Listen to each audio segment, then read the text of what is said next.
నమస్తే, welcome to think Andhra. నేను మీ Shravani.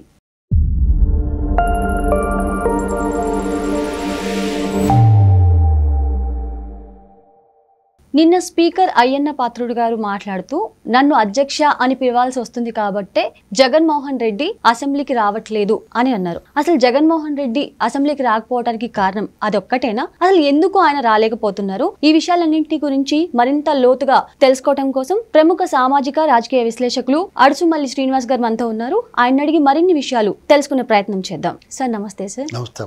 Sir, Jaganmohan Reddy అసలు అసెంబ్లీకి రాకపోవడానికి అయ్యన్న పాత్రుడు గారు అంటున్నట్టు అధ్యక్ష అని పిలవడం ఒక్కటే ప్రాబ్లం అంటారా, లేకపోతే ఇంకేదైనా కారణాలు ఉండి ఆయన రావట్లేదు అంటారా? సార్, ఇప్పుడు యాక్చువల్గా జగన్మోహన్ రెడ్డి అనేక కార్యక్రమాలు చేసుకుంటూ ఉన్నాడు. ప్రజల్లోకి వస్తున్నాడు అప్పుడప్పుడు పల్స్ అమాస్కా పున్నానికనే. అమాస్కా పున్నానికి ఎందుకన్నానంటే అమాస్కా పున్నానికి కొంచెం ఒక సామెత మనకి వాడుకలో ఉంటుంది. మానసిక వైకల్యం ఉన్న వాళ్ళకి ఏంటంటే అమాస్కా పున్నానికి కొంచెం రేగుద్ది అనమాట. అప్పుడు వాళ్ళ శాస్త్రాలు తేడాగా ఉంటాయి. అంటే గ్రహాల గతులతో పాటు ఈ భూమి మీద ఉన్న సైన్సే అది కొంచెం తేడాలు వస్తూ ఉంటాయి. అలాగే అతను అప్పుడప్పుడు వస్తూ ఉంటాడు. బయటికి వచ్చినప్పుడు ఏదోటి జనాల్లోకి రెచ్చగొట్టడం రప్ప 2.0 ఇలాంటివన్నీ మాట్లాడుతున్నాడు. చాలా మంది అనేది ఏంటంటే నీకు ఒక ఎమ్మెల్యే, నీకు 10 మంది ఎమ్మెల్యేలు, నీతో పాటు 11 మంది మొత్తం మీరు ఇక్కడ ప్రస్తావించే సమస్యల్ని మీకు అసెంబ్లీ వేదికగా అధికార పక్షాన్ని నిలదీసే అవకాశం మీకు ఉన్నప్పుడు అది మానేసి మీరు బయట ఎందుకు చేయటం అని చాలా మంది అడుగుతారు, నాతో సహా చాలా మంది. దానికి అతను ఏం చెప్తాడంటే నా ప్రతిపక్ష హోదా ఇస్తేనే వస్తాను అంటాడు.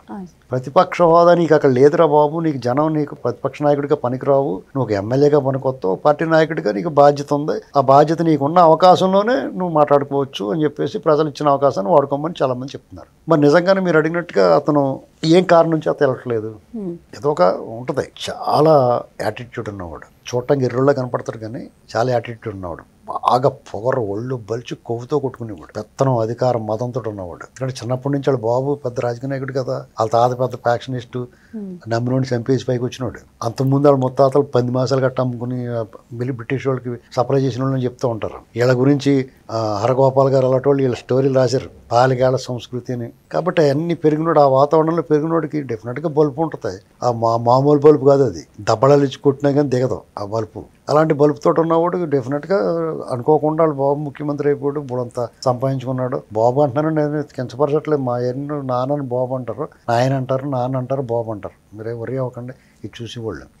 ఆయన అడ్డం పెట్టుకుని లక్షల కోట్లు కొట్టేసాడు. వాళ్ళ నాన్న కూడా దుబ్బేరా పర్లేదు అన్నట్టుగా అతను మాత్రం నీతి మంత్రుల్లో పంచి కట్టుకుని నవ్వుతూ ఉండేవాడు. ఏంటండి వాళ్ళు కూడా దుబ్బేతను తెలీదా, లాగేసుకుని ప్రజలకు ఇచ్చారు కదా, చాలా మంచోడైతే అవన్నీ చేయకుండా ఆయన పైకి టికెట్ తీసుకుని ఎవరు తీసారో తెలియదు కానీ టికెట్ లేకుండా పైకి వెళ్ళిపోయాడు. ఏంటండి ఇలా జరిగిన తర్వాత దాన్ని కాపాడుకోవడం కోసం అధికారం ముఖ్యమంత్రి అయిపోవాలనుకున్నాడు, కుదరలేదు. వారు బాబు వాళ్ళ నాన్న ఉంటేనే ఎంత కొట్టేయడు, ఈడైతే ఇంకెంత కొట్టేస్తారు అని వాళ్ళు ఆపారు.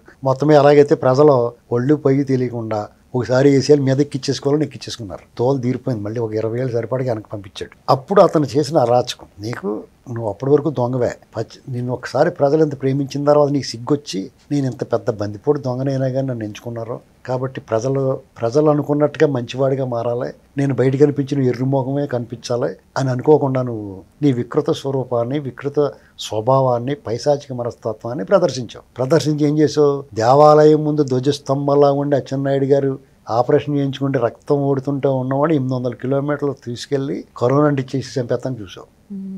ఏమంటే ధూళిపాళ్ళ నరేందర్ గారి మీద అక్రమ కేసు పెట్టి ఆయన డైరీ దుబ్బేస్తానికి ప్లాన్ చేసి అమూల్ పాలోడి దగ్గర ఆ సంకనాకి అమూల్ పాలోడిని తీసుకొచ్చి ఇక్కడ పెట్టి మన స్థానికంగా ఉన్న డైరీలు చంపేద్దాం ప్లాన్లో భాగంగా సంఘ డైరీ మీద పడి ఆయన అరెస్ట్ చేసాం. దేవినేని ఉమామహేశ్వరరావు గారు అక్కడ మట్టికి మశానానికి అడ్డంగా ఉన్నాడని చెప్పి ఆయన పట్టుకుపోతాను చూసాం. నేను ప్రతిరోజు నేను కడుగుతున్నాడని ఎవరిని పడితే వాళ్ళని అరెస్ట్ చేశాడు. చింతమనేని ప్రభాకర్ని అయితే చంపేతం చూశారు. లక్కీగా బయటపడి మాలోటోళ్ళు చింతమనేని ప్రభాకర్ని అరెస్ట్ చేసి అలా ఏజెన్సీలో తీసుకెళ్తున్నారని కానీ అరుపులు గొగ్గోలు పెట్టేసాం, మీడియాలో ఓరెత్తిచ్చేసాం. కరెక్ట్గా అదే టైం మేము మీడియాలో ఉన్నాం. ఓరెత్తిచ్చేస్తే అడ్లిపోయి వదిలేశారు వాళ్ళు.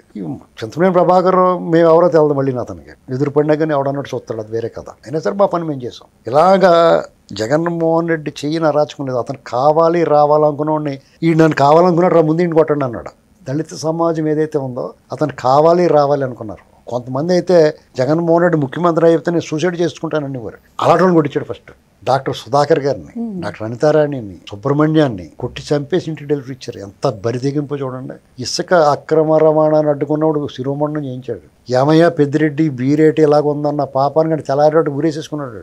అంటే వీళ్ళు చంపేసి వీళ్ళు ఊరేసి చచ్చిపోయాడు అన్నారు రాంబాబు అని. ఆ ఎమ్మెల్యే గారిని ఒకడేదో ప్రశ్నించాడని అని పచ్చిబూతులు తిట్టి తెల్లారోటికి ఆడి పని పెట్టారు. ఇలాగా వీళ్ళ అరాచకానికి అంతు లేకుండా చేశారు. ఆడపిల్లలకి రక్షణ లేదు, చంపేసి వాళ్ళకి మా అక్కని ఎలాగ అంటున్నాడంటే అంటే తగలెట్టి చంపేశారు. ఆడపిల్లలు పీకులు కోసేసారు. వాడి శిక్ష ఉండదు, యథేచ్ఛగా తిరుగుతూ ఉంటారు. ఇలాగ 1-2 కాదండి, ఎన్నో అరాచకాలు చేశాడు. ఇవన్నీ చేసి అయ్యన్న పాత్రుడు గారు అర్ధరాత్రి గోడలు దూకి ఒక్క అడుగు నేల గురించి ఇంట్లో అరెస్ట్ చేయడానికి చూశారు. పల్లా శ్రీనివాస్ గారికి ఒక కన్స్ట్రక్షన్లోని బిల్డింగ్ దారుణంగా కోలగొట్టించాడు. ఇలా 1-2 కాదు, ఇంక ఇవన్నీ లోకేష్ గారు పాదయాత్ర అడుగడుగున ఆటంకాలు పెట్టాడు. చివరికి చంద్రబాబు నాయుడు గారిని ఎయిర్పోర్ట్లో 2 చోట్ల, వైజాగ్లోనే 2 గుంటలు నాపాడు. వైజాగ్ నార్త్ ఇన్ఛార్జ్ రాజు ఉంటాడు, వీళ్ళు మెల్లర కొట్టకుండా వదిలేరు. వీళ్ళు తప్పింది. ఇప్పుడు వచ్చిన తర్వాత రావరాని పెడేమని లాగాల, అది మానేశారు. వీళ్ళు కొట్టలేకపోతే ఆడవాడి చేతి కొట్టించాలి, అంతే కదండి. అది లోకువా. మీకు అతను రాకపోవడానికి నేను నా ప్రతిపక్ష హోదా ఇవ్వండి అడగడానికి కారణం ఏంటంటే చంద్రబాబు గారిని ఆఫ్ చేశాడు. రాళ్ళు ఎవడేయించాడు తెలుసు వీళ్ళకి. ఆ లోకల్ లీడర్ గంటా సీనియర్లు అందరూ కూడా పదవులు వచ్చినప్పుడల్లా గంట మోగేస్తూ ఉంటుంది, కానీ వాళ్ళు మాట్లాడరు. లోకల్ ఎమ్మెల్యేలు కూడా ఇదిగోండి ఈడేనండి అయ్యాలా అని చెప్పాలి కదా. ఇప్పుడు మీరు ఏం చేస్తారు, స్టూడెంట్లు క్లాసులో మాస్టర్ దగ్గర చిన్నపిల్లలు కూడా ఎవడరా ఏం చేయడం అంటే ఈడేనండి మాస్టర్ అండి అని చెప్తారు కదా. అలా చెప్పి ఆడు పని పట్టాలి కదా, అక్కలేదా. అది చేయకుండా వదిలేశారు. 2 గుంటలో మళ్ళీ ఆపారు. ఎక్కడైతే చిత్తూరులో జరుగుతుందండి వెళ్ళాలనుకుంటే చంద్రబాబు గారిని ఆత్మకూరు మానవ హననం చేశారు. మాదిక కులస్తులను ఊరించి తరిమేశారు. రక్తగాయాలు అయిపోయినాయి. ఇంటికి గేటు తాళ్ళు కట్టేశారు బాబు గారిని బయట రాకుండా. తోట చంద్రాన్ని పేక కోసారు అలా దారుణంగా. ఇది 1-2 అరాచకాలు.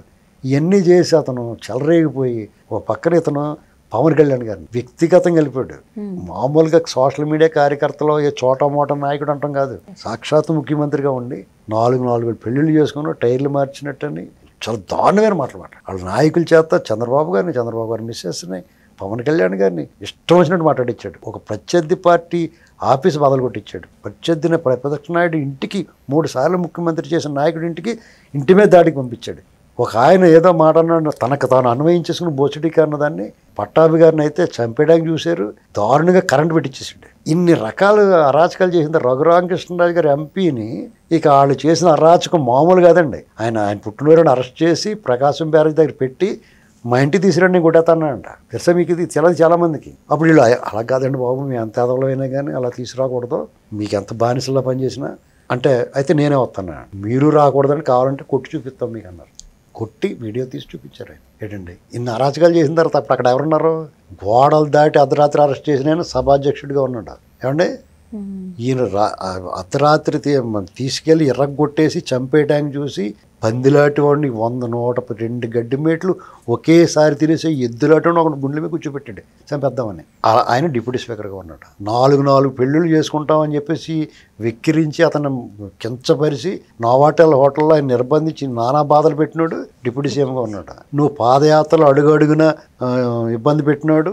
నువ్వు పప్పు అని అదని ఇదని పనికిమాలి బోకుల చేత కించపరిచినాడు. మినిస్టర్గా ఉన్నాడు. మీరు అక్రమంగా అరెస్ట్ చేసి ఆయన అసెంబ్లీలో దారుణంగా హ్యూమిలియేట్ చేసి ఆయన ఒంటరిని చేసి మీరు ఆయన ఇది గౌరవ సభ కాదు కౌరవ సభ అని ఆయన బహిష్కరించేలా చేసి ఆయన వలవల విలపించేలా చేసిన ఆయన సీఎంగా ఉన్నాడు. దమ్ముగా నిలబడ్డారు, నిఠారుగా నిలబడ్డారు. నిన్ను ఏమంటలేదు వాళ్ళు, నీ పట్ల కనీసం నేను పట్టించుకోవట్లేదు. అయినా సరే నీకు ఉక్కిరి బిక్కిరి అయిపోతున్నావు, ఇన్ఫీరియారిటీ కాంప్లెక్స్తో చచ్చిపోతున్నావు, నలిగిపోతున్నావు. అందుకని అసెంబ్లీకి వచ్చి అజచ్చా అనాలంటే నీకు బాధ. ఎదురుగుండా రఘురామకృష్ణరాజు గారు ఉంటారు, పక్కన అయ్యన్న పాత్రుడు గారు ఉంటారు. ఈ పక్కనే నువ్వు ఎవరైతే అచ్చం కూర్చొని అన్నావో అతను గుడిలో ఉన్న ధ్వజస్తంభంలాగా నిలబడితే నీ మెండ పెట్టేది అతను చూడాలంటే అతను నీ పక్కనే కూర్చుని ఉంటాడు. ఎప్పుడు సంకనేసుకుని చెవిలో పెట్టి నొక్కేస్తాడని భయం వేస్తూ ఉంటుంది. అంతమందిని చూస్తే నీ గుండె ఆగిపోతూ ఉంటుంది. ఎందుకంటే ఇలాంటి మాటలు నువ్వు మాట్లాడే కాబట్టి. ఇలాంటి వాళ్ళు చేయరు చాలా మంచోళ్ళే, కానీ నీకు లోపల ఫీలింగ్ ఉంటుంది, ఇన్ఫీరియారిటీ, ఫోబియా ఉంటుంది నీకు. ఇప్పుడు కుక్క గరిస్తే పిచ్చి కుక్క గరిస్తే హైడ్రోఫోబియా అని వస్తుంది, నీళ్ళు చూడగానే అలాగే వెళ్ళిపోతావు వెనక్కి. అలాగే నీకు ఫోబియా ఉంది నీకు. చంద్రబాబు గారి phobia, Atchannaidu phobia, deputy speaker Raghuramakrishnaraju గారి ఫోబియా, అయ్యన్న పాత్రుడు గారి ఫోబియా, పవన్ కళ్యాణ్, ఇవన్నీ ఏకకాలంలో నీకు ఆ ఫోబియా నేను లాగేస్తుంది. అంచేత నువ్వు అసెంబ్లీకి వెళ్ళి పోరాడలేవు. అప్పుడు ఇంకేం చేస్తావు? ప్రజల్లోకి వచ్చి రకరకాలుగా యాషలు వేస్తాం.